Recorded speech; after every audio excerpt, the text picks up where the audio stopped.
Finding yourself means becoming the most shameless person ever. Society has used shame to control you. You've known it since you were a little kid. Don't do this because then you get punished. Don't do this because then you are a bad kid and only rebels do this. So then you are being shamed. Shamed for your emotions. Shamed for what you think, what you want to say. So then what you do is you build a character around this shame so that you don't need to feel it anymore. Now you know how to behave because it's just your personality. And if people know your personality, then they know what to expect from you. But what you're actually doing is that you're not accepting all the other possibilities of what you could be. Everything that is shameful for you to do or outside of your comfort zone is really just another version of you that you're blocking off. It's trained lack of acceptance. So here I want to cover why to truly find yourself is to eliminate all types of shame and becoming truly shameless.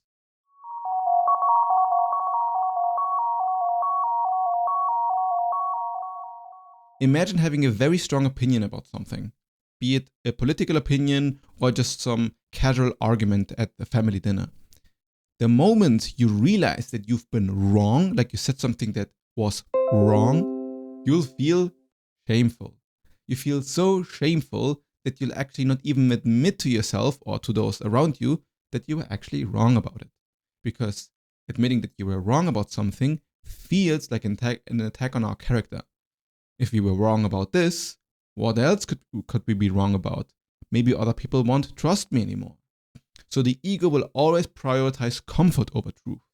And then in all situations, you can notice that people have like a defensive sense of protection. There's like defensiveness before people can actually be honest with themselves. And defensiveness also is when somebody asks you how you're doing or how you're feeling, and you just say, okay, because you're actually just ashamed of saying, I feel very depressed today. I feel very anxious today. Shame creates boundaries of identities. So if you have a feeling that, or like an opinion that you think is something you shouldn't say in public, now nobody really will know what your true opinion or feeling about something is. So in a way, they don't know you, right? So there's something inside of you that you're not expressing. You're covering it up.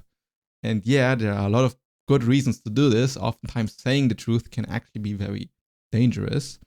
But overall, most of the danger is kind of imagined. The real danger might be that you're getting excluded out of society. And that's exactly the problem. Society is socially conditioning you through shame. If you don't pursue philosophy deliberately, you're going to be programmed by the culture you exist in. So society creates acceptable identities and then punishes deviation from these identities.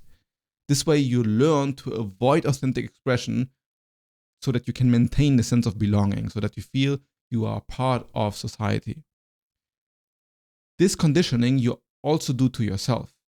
Every time you show up in the way other people expect you to show up, you are basically strengthening the mechanism that makes you feel kind of inauthentic, that makes you feel like you're not truly showing up as yourself. This is the prison of identity. The moment you have an identity, like saying, I am somebody who is extroverted, I'm somebody who is introverted, I'm somebody who says a lot of awkward things all the time. The moment you say this to yourself, the moment you make this narrative, what you're doing is you're actually limiting you. Because now it's just like, this is how it is. I'm just an awkward person. There's nothing to do about it, right? I act as if it is a factual statement. People do this also a lot with saying that they are lazy. If you say you are lazy, you're just reinforcing the narrative, and you can then confirm with your own narrative that you're lazy and don't do anything. So social anxiety is simply this inability to move outside of these limits that you've set for yourself. So you enter a social situation and then you feel socially anxious and you feel uncomfortable, and it's always about what other people will think of you or how you fit into this social situation. Because the moment you interact with new people that don't know you, of course, there's a lack of trust. And if there's a lack of trust, you need to find out, okay, what can I say that makes me feel comfortable, but also maybe brings this conversation into like a more, I want to say, vulnerable direction, but it's more about connection, right? So that you actually connect with what the person is saying, that people actually listen with what is happening. But if you feel out of place and not comfortable, well, then your identity will limit itself and not express what you think, because you don't want to reveal who you are. Why? Because you're scared that you might get shamed for whatever stupid opinion you might have. This way, if you are uncommitted in openness, well, then this uncommittedness will become your prison. The ego is like a contraction of energy. It's everything that you experience in your body and in your mind, be it emotionally and thoughts you have, that tell you that something feels uncomfortable. So the ego is actually the pattern of resistance. The part of you that feels awkward is what the ego is. It's a sensation that feels like it's contracting, it's tense, it's not comfortable. So then it tightens around what is acceptable, so it doesn't move outside of this comfort zone. But it is this constant tension that actually is so uncomfortable to bear. It is the tension that makes it awkward. If you were fully free to be who you are without any tension or holding anything back, and you were 100% embodying that, then there wouldn't be anything to be awkward about. There would be no reason to be anxious. That's why with people you trust and you feel you can be truly yourself with, well, then of course you won't feel anxious. You just be yourself and it all flows quite naturally. The point of real self-exploration is to feel this way with almost everybody. Because it shouldn't depend on who you're with if you can authentically express yourself. Of course, all within reason, right? If you are very disrespectful to people where respect is expected of you, then it might be a smart choice to maybe quiet down a little bit, right? It's not about being stupid. But shame creates like a type of contraction in the body to the experience that you're having that is just not necessary. And if you operate from this position, like most of the time, you're just putting unnecessary stress in your life that you really don't need. The path of liberation, the path towards actual shamelessness, first starts with awareness. So you want to actually focus whenever you feel this sort of resistance. It's the understanding of truth that actually cures all forms of insecurities. You see the shame as a mechanism that tries to get power over you. So what you need to do is you need to actually allow that shame to happen. Shamelessness doesn't come from never having experienced any shame ever and just doing whatever you want. Shamelessness actually comes from experiencing shame on purpose. So you bring yourself into uncomfortable and shameful situations and then explore how they feel like. Do this often enough and your body won't react with shame anymore because it will realize there was nothing to be ashamed of. It's just you being yourself. This is the art of allowing to experience who you are without any form of judgment.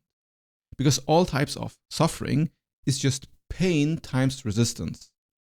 Shame is an amplifier, like a mental resistant amplifier of any sort of pain. And then it locks you in. The equanimity, like the peace that you can find even in the sensation of shame, is what awareness can bring you. So you look towards the feeling of shame, for example, or awkwardness, and you notice how it is as like a matter of fact. Like you observe the sensation and the emotion objectively, and you'll find that there's a peace there that doesn't go away. This form of open vulnerability with yourself is strength. This is how you level up in your self-discovery, because now you're going to act in this life how you want to act, not how other people are telling you to act. This will make you feel way happier and way more comfortable about yourself. Of course, this is only possible if you don't feel like you need validation from others all the time. You'll figure out that there's actually nobody there outside of your body to judge you. All judgment happens in your head. So what you want to do is you want to keep going no matter what other people say. And when other people say something that causes a sense of judgment, observe this judgment with your own mind and notice that is just a creation of the brain. It is really something that is self-created, but it has no bearing on you whatsoever. This way, you'll actually make an emotional connection with those around you that will feel quite deep. Because the moment you have two people who don't judge each other and can be vulnerable with each other without shame, then you have a sincere connection with intimacy. That's what is so sad about our modern also dating landscape, is that there's just a lack of intimacy because everything is shrouded in shame. Nobody can admit their weaknesses, but it is the weaknesses that we have that makes us actually charismatic. Like, who wants to see a superhero who is just perfect all the time?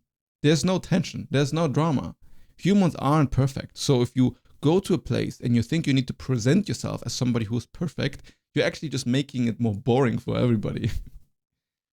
True power comes from exposing what culture is hiding from itself.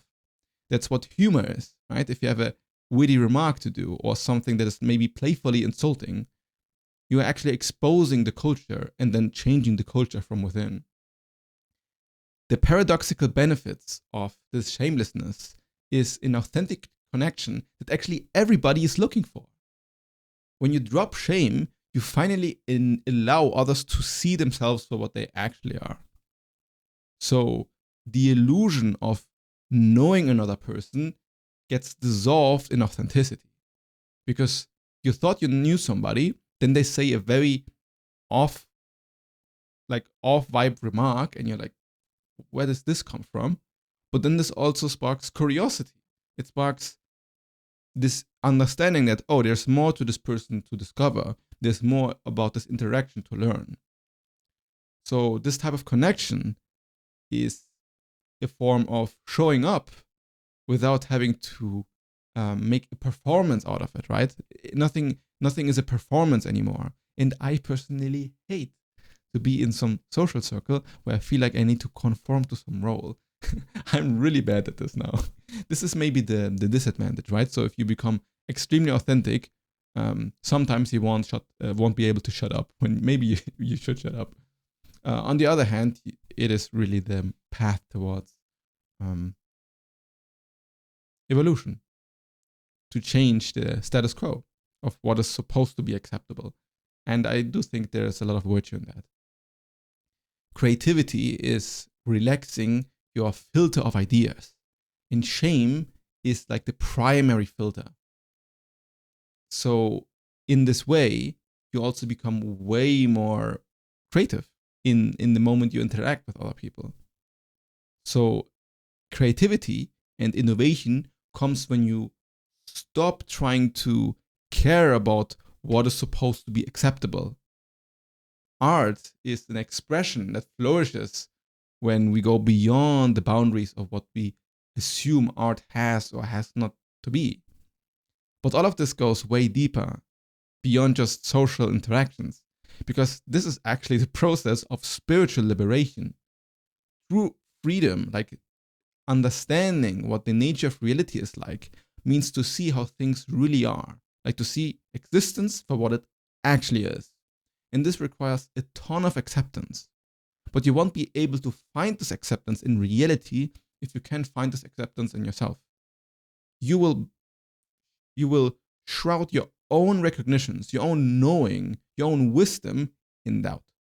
Because if you figure something out that is not agreed upon on the normal society consensus, well, then people will shame you for it. You can see this in all types of scientific discoveries. Every time something very new got figured out in the history of humanity, whoever figured it out wasn't very popular, and he had to stand his ground despite everybody telling him how stupid he was. This might be Galileo or Albert Einstein. The list is really endless. But you really can drop all of the stuff. You can strip away all the pretense and just be present with what arises. It is a very intuitive process, because reality is an intuitive thing. It simply happens naturally. And that's why the moment you try to force something, things just feel unnatural, because it's actually coming from a position of ego, of trying to put on a facade. The best thing you can do is observe your shame triggers. Notice what makes you contract or avoid your experience. What is it that other people call out in you that you really dislike, and what makes you want to express yourself less? A lot of it has also to do with just being around the right people. If you hate the people you're around, you can, poke at them for fun. But at a certain point, you might also just be happier if you just leave the conversation behind. When I am in a social interaction or a social environment, I usually tend to observe for a while and be quiet. But if I get bored at any point, I usually start to rile up the conversation by saying something controversial. It is just way more fun than talking about the weather or whatever. If you're not pissing somebody off, what you're doing is likely not worthwhile. Because to really change is to go against a lot of people. To maintain the status quo means to maintain everybody comfortable. But behind this comfort lies so much superficiality, so much lack of depth, that you'll find very quickly that even in making somebody else feel a bit angry or a bit agitated or confused, this person will also gain something out of it. This might be very shameless to say, but if you make somebody else feel uncomfortable in a very practical way, if you don't go overboard, of course, I'm not saying to insult people for no good reason, but making other people uncomfortable actually can be very freeing. It can remove somebody else also from, let's say, the autopilot that they're in. And if you do it right and you don't go overboard, you will see that this is actually what flirting is. Flirting is this balance of picking out something that is between the line of over the line and comfortable. The same with humor. Humor is a benign violation. If you violate the rules, but it is actually not damaging, then it's funny. And this is what humor is. So by being willing to be misunderstood or criticized, by saying something where others might misunderstand you or not really read you well, you open yourself up to be criticized and misunderstood, but you also open the door for a lot of play and flirtation. And this makes everything much more fun. And it's not just in social interactions, yet again, also spiritually for yourself. You can uncover new layers about what you're capable of and what your vision for your life is. So this is really the path towards radical self-acceptance and radical self-exposure. To share the parts of you that you've been trained to hide from yourself. To speak the truth that just feels adventurous and dangerous is to allow to be fully seen as yourself. And there's nothing that feels more freeing than that. This is what freedom is. This is the spiritual path. It's about eliminating everything that your ego has constructed that is supposed to be shameful or supposed to be something you are not supposed to do. It's about becoming real, goddammit. So when you release the need to conform to others, to kind of play the rules that you've been given, everything becomes so much more fun. The entire choices you make in life, like every choice you make in life, can be so much more interesting if you just let yourself free and stop with all of these societal expectations. There's where true freedom really lies, by rejecting the societal conditioning that has been set upon you. This will make you feel you are moving towards some glorious human future. Your authentic self exists in the territory you're too afraid to enter. To become more one with the authentic self, you should watch this video next.